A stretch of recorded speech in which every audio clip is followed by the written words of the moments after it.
Alright, so somebody asked me to do a video in regards to morphs and their relation to mainlands and size. So here we go. Oh, my girl's got a big meal in her.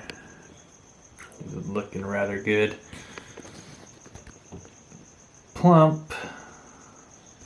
He just ate yesterday. Last night, actually. Looking good. Okay, so I think the question was which mainland morphs get huge or something like that. Something to that effect.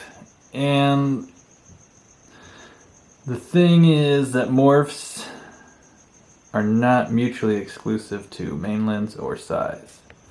A morph is simply a genetic trait that was pulled out of the wild. It could have been from any size of snake. It doesn't matter if that morph was originally found in a big snake, a small snake. It'll matter initially, but you can take that gene and breed it into whatever size bloodlines you want. You can take albinos and breed them into really large bloodlines, you'll get really large albinos. You can take albinos, breed them into really small bloodlines, you'll get really small albinos. It's the same with any morph. Golden child, sunfire, cow, you name it, you can, if you really wanted to, you could start a project and breed up that size, make it bigger and bigger, breed it into really large bloodlines, and vice versa. You can breed those morphs into really small bloodlines.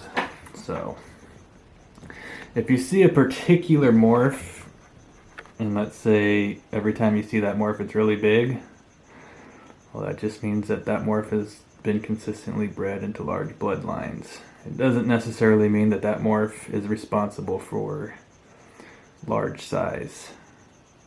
The opposite is true also. If you see, say, I don't know, pick a morph, orange ghost stripe or something. If you see them consistently being small, that's simply because people are breeding them into smaller bloodlines. That's how it works.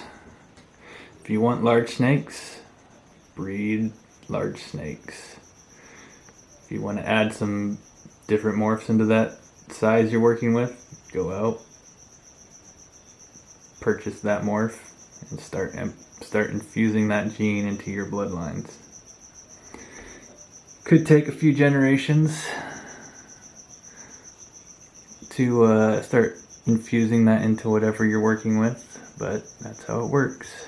That's how artificial selection works.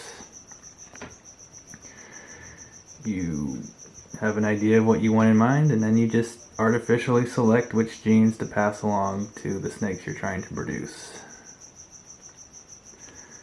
Hope that helped. This girl is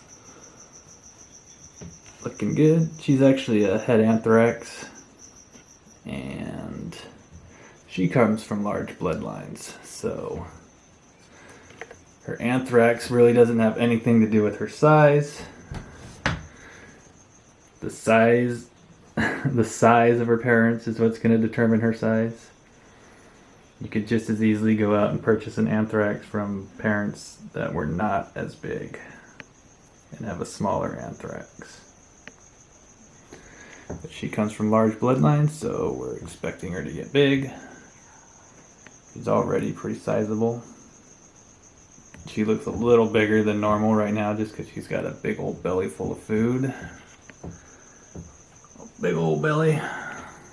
Looking plump. Let me see here. I don't want to disturb her too much as she's digesting.